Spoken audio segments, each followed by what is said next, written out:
সুষ্ঠু শান্তিপূর্ণ অবাধ নির্বাচনের মোটামুটি একটা পরিবেশ কিন্তু সৃষ্টি হয়। ঝুঁকি তো অবশ্যই নির্বাচনের সময় থাকবে। একটা নির্বাচনকে কেন্দ্র করে অংশীজনদের চিন্তা করে নির্বাচন কমিশন আছে, আইন প্রয়োগকারী সংস্থা আছে। আইন প্রয়োগকারী সংস্থার মধ্যে পুলিশ আছে, পুলিশের সঙ্গে র্যাব আছে, আনসার বিডিপি আছে, তার সঙ্গে আবার সহায়ক শক্তি হিসেবে বিজিবি আছে, কোস্টগার্ড আছে, আর্ম পুলিশ ব্যাটালিয়ান আছে। সবাই মিলে এটা করেন। তার অপরদিকে আছে প্রার্থীরা, রাজনৈতিক দল আছেন, সুতরাং ভোটাররা আছেন। তো অংশীজন কিন্তু এখানে কম না। এখন অংশীজনের পক্ষপাতিত্ব, অংশীজনের সহিংস মনোভাব সমস্ত কিছুর একটা সামগ্রিক চাপ কিন্তু সৃষ্টি করবে নির্বাচনটার উপর।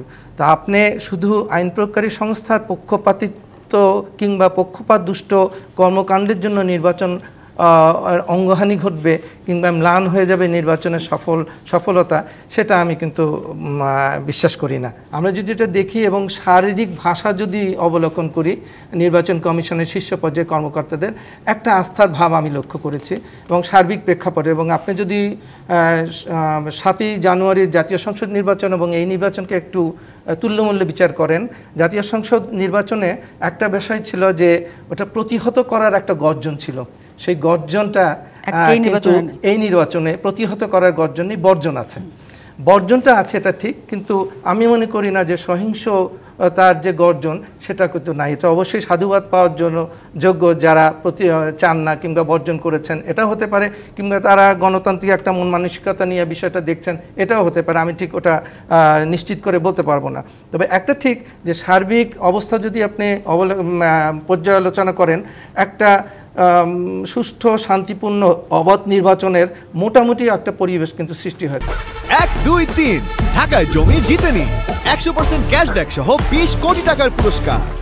হ্যাঁ, অঙ্গহানি কিছু কিছু জায়গায় হয়েছে, কিছু কিছু অসদাচরণ হচ্ছে এবং সেখান থেকে রাজনৈতিক দলগুলোর নেতৃবৃন্দের কাছ থেকেও কিন্তু আমি মোটামুটি একটা দায়িত্বশীল ভূমিকা দেখা যাচ্ছে যে তারা কিছু কিছু সময় সতর্ক করছেন, হুমকি দিচ্ছেন কিংবা শাস্তিমূলক ব্যবস্থা গ্রহণ করার সম্ভাবনা আছে এই ধরনের ইঙ্গিত দিচ্ছেন।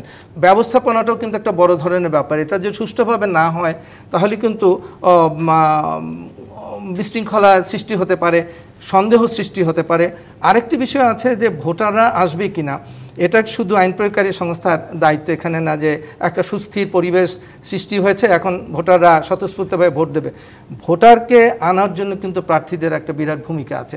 আমার মনে হয় আমাদের সাবেক নির্বাচন কমিশনের কমিশনার মহোদয় বললেন যেটা, যে ভোটারদের মধ্যে কিন্তু একটা আমি দেখছি একটা স্বতঃস্ফূর্ততা আছে, একটা আগ্রহ আছে যে আমরা যাব, তবে প্রার্থীরা তাদেরকে নিয়ে আসতে হবে এবং এখানে প্রতিযোগিতা হবে। আপনি দেখেছেন যে অবশ্যই আপনার 7ই জানুয়ারি নির্বাচনে কিন্তু প্রতিযোগিতা হয়েছে।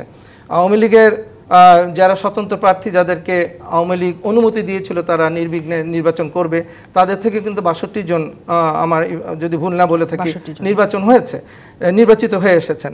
ঠিক একইভাবে পরিস্থিতিটা কিন্তু এখানেও আছে।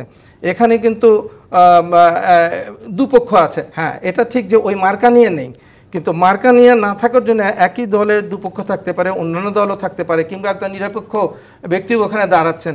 এবং তৃণমূল পর্যায়ের যে ব্যাপারটা, আমার মনে হয় এখানে একটা প্রতিযোগিতার ভাব থাকবে, আগ্রহটা কিন্তু এখানে অনেক আছে। কিন্তু একই দলের যখন দুই পক্ষ থাকে তখন কি সেটা বেশি ঝুঁকিপূর্ণ হয়ে যায়? ঝুঁকি একটা আছে, আমি সেটা অবশ্যই বলবো। এবং ঝুঁকি তো অবশ্যই নির্বাচনের সময় থাকবে, যে কারণ ওখানে তৃণমূল পর্যায়ে যারা কর্মী থাকবে তারা সবাই একেবারে আবেগ নিয়ন্ত্রিত করে কিংবা তাদের সার্বিক কর্মকাণ্ড যথাযথভাবে বিধিসম্মতভাবে পালন করবে, এটা আশা করা যায় না।